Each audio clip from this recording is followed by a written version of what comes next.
College से आई थी जब अम्मा ने बताया हुरिया का इंतकाल हो गया है। इस खबर ने मुझ पर बिजलियां गिरा दी थी। मैं फटी फटी निगाहों से अम्मा को देख रही थी। तभी बाजी आई। अम्मा से कहने लगी, अम्मा अचानक से आपने इसे क्यों बताया? ऐसे किसी को किसी के मरने की खबर नहीं सुनाते। लेकिन मैं चीखें मार रही थी। रो रो कर अम्मा से कहने लगी कि ये आप क्या कह रही हैं? कह दें कि ये सब झूठ है। हुरिया मेरी बचपन की दोस्त थी। वो लड़की जो कुरान पाक हाफिज थी। मैट्रिक तक हम दोनों ने साथ पढ़ा था। उसका जहन बहुत अच्छा था, इसलिए उसके माँ बाप ने उसे हिफ्ज करने का मशवरा दिया। लेकिन आज जब अम्मा के मुंह से ये बात सुनी तो मुझे सख्त सदमा पहुंचा था। मैं वहीं ज़मीन पर गिर गई। फिर जब मुझे होश आया, जब बाजी कहने लगी, जाओ हुरिया का जनाजा तैयार हो गया है, अपनी दोस्त का आखिरी दीदार कर लो। मैं कांपते वजूद के साथ उठी और फिर बाजी मुझे अपने साथ ले गई। ये सब कैसे हुआ था? हुरिया भरी जवानी में सब लोगों को कैसे छोड़कर चली गई थी?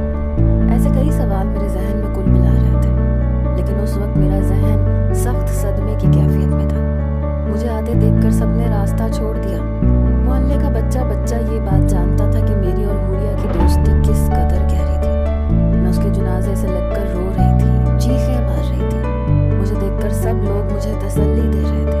फिर उसका जनाजा उठ गया और मैं हमेशा के लिए हुरिया की जुदाई का रोग लेकर घर आ गई। फिर एक हफ्ते तक बुखार में मुब्तला रही।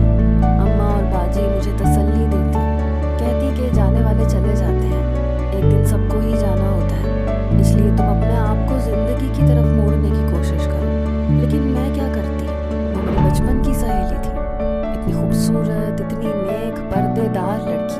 हम सबको छोड़कर ऐसे कैसे जा सकती है? बार बार मेरे जहन में बस यही बातें गूंज रही थी। उसकी यादें, उसकी हंसती चमकती आंखों से जब वो एक इंसान का जिक्र करती तो मुझे बहुत खुशी होती कि मेरी इस प्यारी दोस्त की जिंदगी में कोई है जो उसका इतना ख्याल रखता है। मैंने कभी उसे देखा नहीं था, लेकिन हुरिया के मुंह से उसका जिक्र सुनकर मैं उसके